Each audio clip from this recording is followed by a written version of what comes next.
Ready to explore Rome with me? Let's go.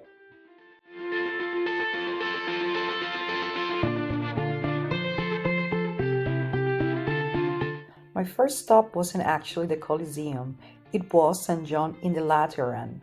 I went there to pick my Omnia card, which I highly recommend to have because you can save time and money with it. The full itinerary is written on the captions. I was like, wow, at the Colosseum. I think I should have spent over an hour trying to get every detail and soaking in all this energy. It was undescribable. Heads up, book in advance. My next stop was the Roman Forum.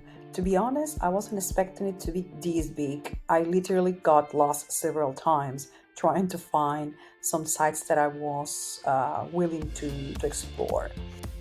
I strongly recommend to have a look at the Palatine Hill, which has a bird's eye view of the Roman Forum and the Colosseum. Paparazzing a Roman seagull was a really fun activity over there.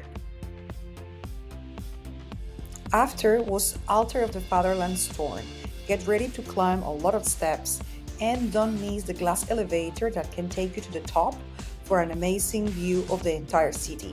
Hopefully without rain like me.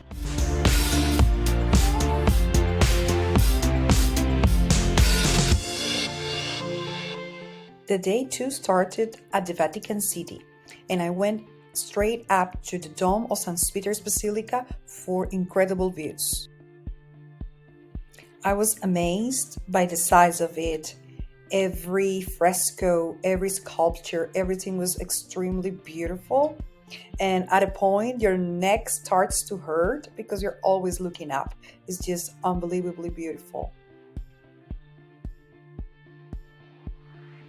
It was then time for the Vatican Museum's visit.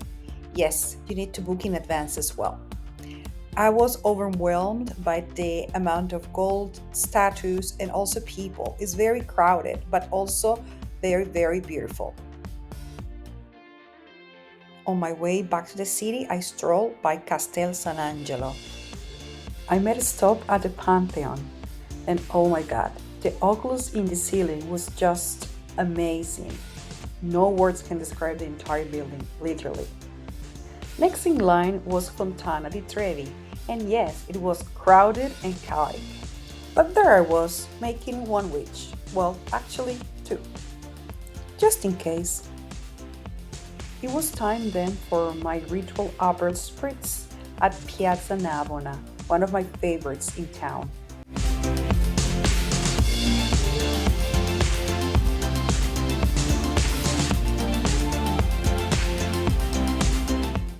After so many steps during day 1 and 2, I decided to jump in on a hop-on, hop-off bus and see the city from a different perspective. One of my stops was the Papal Basilica of St. Mary Major, a real jaw-dropping piece. Don't miss the upper floor tour with incredible mosaics, amazing sculptures, and also some religious objects. My next stop was the Hippodrome. Well, where it used to be. A true hop-on, hop-off moment.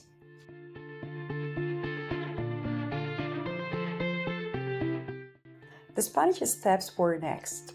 Very vibrant ambience and amazing view from the top. Last stop of the day was Piazza del Popolo.